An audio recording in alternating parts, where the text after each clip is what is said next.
विश्व का सबसे बड़ा हीरा कोहिनूर हीरा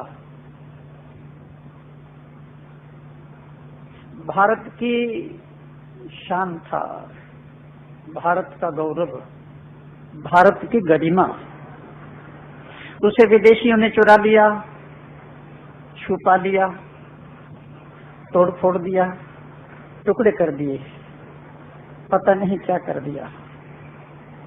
लेकिन भारत की इस धूल भरी धरती ने हमें एक और कोहिनूर हीरा दिया, जिसका नाम है ओशो। इस कोहिनूर हीरे ने पूरे भारतवर्ष को कोहिनूर हीरों से भर दिया। जहां देखो वहां ओशो के सन्यासी दिखाई देंगे, जहां देखो वहां ओशो का साहित्य दिखाई देगा, जहां देखो वहां ओशो के विचार दिखाई देंगे, जहां देखो वहां ओशो का सौंदर्य, जहां देखो वहां ओशो का संगीत, जहां देखो वहां ओशो की सुगंधी। ओशो क्या कहते हैं, ओशो कह क्या रहे हैं, जरा इस बात को तो देखो। ओशो ने हमें नाचता हुआ धर्म दिया, ओशो ने हमें गाता हुआ धर्म दिया, ओशो ने हमें गुनगुनाता धर्म दिया, ओशो ने हमें हंसता हुआ धर्म दिया, ओशो ने हमें मस्ती में झूमता हुआ धर्म दिया, ओशो ने हमें संगीत की सुर लहरियों में बहता हुआ धर्म दिया। ओशो ने क्या कहा है, ओशो हमें कह क्या रहे हैं, मैं यही आपको बता रहा हूं कि ओशो कह क्या रहे हैं। ओशो यही कह रहे हैं कि तुम नाचो, तुम हंसो, तुम खेलो। ओशो कह रहे हैं तुम्हारे पांव में घुंघरू मत जानी चाहिए, तुम्हारे पांव फेंकने चाहिए। परमात्मा की पूरी प्रकृति नाच रही है, हंस रही है, खेल रही है। सूरज को देखो, चांद को देखो, तारों को देखो, सितारों को देखो, पर्वतों को देखो, नदियों को देखो, पेड़ों को देखो, पौधों को देखो, पशुओं देखो, पक्षियों को देखो। पूरी प्रकृति नाच रही है, हंस रही है, खेल रही है। फिर ये मनुष्य को क्या हो गया? ओशो पूछ रहे हैं इस मनुष्य को क्या हो गया? ये इतना उदास, ये इतना निराश, ये इतना हताश, ये इतना गमगीन। ओशो पूछ रहे हैं ये इतना खोया खोआ, इतना उजड़ा उजड़ा, इतना बर्बाद, इतना अशांत क्यों दिखाई दे रहा है ये? ओशो हमें जीवन को जीने की एक कला दे रहे हैं। ओशो हमें जीवन का एक ढंग बता रहे हैं, एक रंग बता रहे हैं, एक प्रकार बता रहे हैं, एक शैली बता रहे हैं। ओशो हमें किसी गलत मार्ग पर नहीं ले जा रहे हैं। ओशो ने हमें कोई भी गलत चीज नहीं दिया, गलत चीज नहीं दिया। मैं आपको कह रहा हूं अपने अनुभव के बल पर। एक बात आप लोगों को कह दूं तो आप लोगों को समझ में आ जाएगा। ना तो मैं ओशो आश्रम का सन्यासी हूं और ना ही ओशो आश्रम के सन्यासियों से मेरा कोई खास परिचय है। सिर्फ विट्ठल जी से फोन पर बात हुई है। मैंने ओशो को पढ़ा, मैंने ओशो को जाना, मैंने ओशो को पहचाना, मैंने ओशो की गहराइयां नापी और मैंने ओशो के कदमों को देखा कि कैसे कदम रख रहे हैं। उसी के अनुभव पर मैं बोल रहा हूं। मुझे किसी का कोई डर नहीं है, कोई भय नहीं है।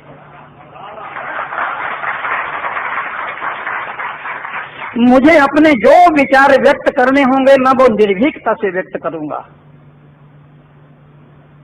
ओशो अद्भुत हैं, ओशो अनूठे हैं, ओशो अद्वितीय हैं, ओशो अलौकिक हैं। ओशो हिमाच्छादित हिमालय की तरह ऊंचाई रखते हैं, ओशो प्रशांत महासागर की तरह गहराई रखते हैं। ओशो एक विशाल वट वृक्ष की तरह है जिसका कोई भी और छोर नहीं है। मैं अपने अनुभव के बल पर कह रहा हूं, जो कि मैंने उनका पूरा साहित्य पढ़ा है और मैंने देखा है। ओशो जैसा संत, ओशो जैसा सज्जन, ओशो जैसा सत्पुरुष, ओशो जैसा ज्ञानी, ओशो जैसा गुणातीत, ओशो जैसा प्रज्ञा पुरुष और ओशो जैसा सर्वतोमुखी प्रतिभा का धनी और ओशो जैसा वक्ता और ओशो जैसा लेखक आपको ढूंढने पर भी नहीं मिलेगा। पृथ्वी के कोने कोने पर भी आप ढूंढने जाएंगे तो नहीं मिलेगा। केवल आपसे यही प्रार्थना है कि केवल सुनी सुनाई बातों पर या लोगों की कही कहाई बातों पर विश्वास मत करिए। आप आदि से लेकर अंत तक ओशो को पढ़िए। ओशो को पढ़ने के लिए हमारे पास समय तो है नहीं, और इतनी गहराई भी हमारे पास नहीं है, और इतनी ऊंचाई भी हमारे पास नहीं है, और इतनी चीजें भी।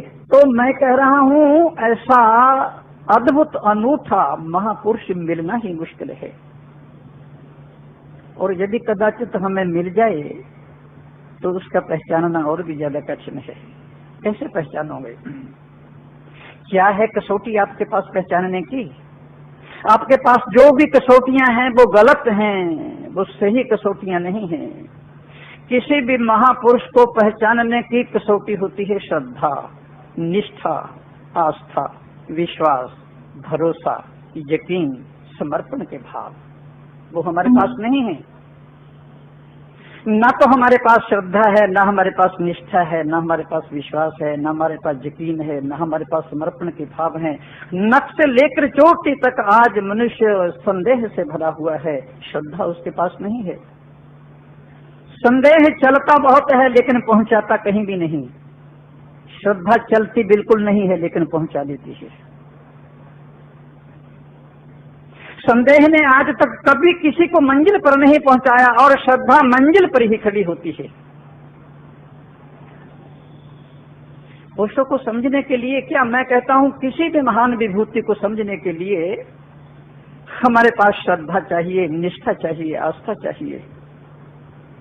मेरी दृष्टि में ओशो भारत की महान विभूति हैं। पहले तो मिलना मुश्किल है, फिर पहचानना मुश्किल है, और यदि पहचान लें तो महान विभूतियों के चरणों में बैठना और भी मुश्किल है। कैसे बैठोगे चरणों में? चरणों में बैठना सबसे ज्यादा कठिन है। चरणों में वही आदमी बैठ सकता है जो अपने अहंकार को नीचे करेगा। चरणों में वही आदमी बैठ सकता है जो अपने अहंकार को तोड़ देगा, गला देगा, अपने अहंकार को मिटा देगा। जब तक हमारे भीतर अहंकार है, हमारे भीतर ईगो है, और जब तक हमारे भीतर इस तरह की बातें हैं संदेह की, तब तक हम किसी के चरणों में नहीं बैठ सकते। और यदि कदाचित सौभाग्य से, खुशकिस्मती से आप ऐसे महान विभूति के चरणों में बैठ गए तो अमोघश्च, आपकी जिंदगी बदल करके रहेगी, आपका जीवन परिवर्तन होकर रहेगा। ये हो ही नहीं सकता कि आपकी जिंदगी बदले नहीं। जो जीवन आप जी रहे हैं फिर ये जीवन नहीं रहेगा, कोई और ही जीवन हो जाएगा। ओशो की वाणी में मिठास है, ओशो की वाणी में माधुर्य है, ओशो की वाणी में रस है, ओशो की वाणी में अमृत है, ओशो की वाणी में चमत्कार है, ओशो की वाणी में जादू है। ओशो मनुष्य को इस तरह खींचते हैं जैसे चुंबक लोहे के टुकड़ों को खींचता है। सैकड़ों वर्षों के बाद कभी कभार इस विश्व में ऐसा फूल खिलता है। सैकड़ों वर्षों के बाद ऐसा फूल खिलता है जिसकी सुगंधी से सारा विश्व महक उठता है।